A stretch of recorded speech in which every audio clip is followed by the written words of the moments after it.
అద్భుతమైనటువంటి గాయకుడుగా పేరు సంపాదించుకున్న తర్వాత ఆయనని విజయనగరం కచేరీ చేయడానికి పిలిస్తే విజయనగరం వీధులన్నీ క్రిక్కిరిసిపోయాయి. అంతమంది జనం ఉంటే ఆయన ఎంచుకున్న ప్రాంగణం ఏమిటో తెలుసా? నాకు పెద్ద స్టేడియంలో పెట్టండి అనలేదు, నన్ను పెద్ద గ్రౌండ్లో పెట్టండి అని అడగలేదు, నాకు పెద్ద ఆడిటోరియం కావాలని అడగలేదు.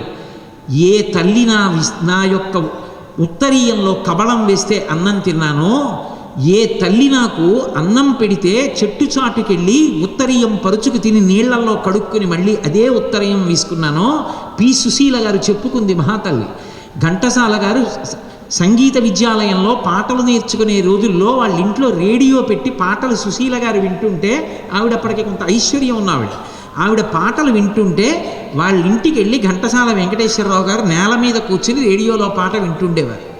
అంత కష్టపడ్డ వ్యక్తి, అంత కష్టపడి పైకొచ్చిన ఆయన విజయనగరంలో కచేరీ చేయవలసి వస్తే నేనింత పేదవాణ్ణి అని చెప్పుకోవడానికి సిగ్గుపడలేదు. మహాత్ముల జీవితాలు అలా ఉంటాయి. తను ఎక్కడి నుంచి వచ్చాడో అది చెప్పుకోవడానికి సిగ్గుపడకూడదు. అలా అయితే మీరు మహాత్మా గాంధీ గారి జీవిత చరిత్ర చదవండి. తాను చేసిన తప్పులు చెప్పుకోవడానికి గాంధీ గారు సిగ్గుపడలేదు. ఎవరి కోసం? నేను ఏ పొరపాటు చేశానో అది నా దేశ ప్రజలు చేయకూడదు, బిడ్డలు చేయకూడదు, వాళ్ళు వృద్ధిలోకి రావాలి, అందుకిచ్చాడు జీవిత చరిత్ర మహానుభావం. నేను చిన్నప్పుడు వ్యాయామం చేయలేదు, తర్వాత ఇబ్బందులు పడ్డా.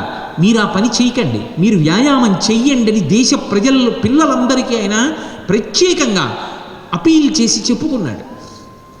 వెంకటేశ్వరరావు గారు ఆ విజయనగరంలో తాను ఏ హనుమ దేవాలయంలో రాత్రివేళ పడుకునేవారో ఆ దేవాలయం ముందే వేదిక నిర్మాణం చేస్తే అక్కడే కూర్చుని కచేరీ చేశారు. ఈ గుడిలో నేను పడుకున్నానని చెప్పుకున్నారు. ఇదే మద్రాస్ పట్టణంలో ఉండడానికి ఇల్లు లేకపోతే రాత్రి పార్కుకి వెళ్ళి పడుకోవలసి వస్తే, కొత్తగా పెళ్ళయింది, భార్య భర్త పక్క పక్కనే ఆ పెద్ద సిమెంటు బెంచీ మీద పడుకుంటే రాత్రి పార్కులో ఒప్పుకోరని భార్య పక్క సిమెంటు బెంచీ మీద పడుకుంటే తాను యూతల సిమెంటు బెంచీ మీద పడుకున్నారు.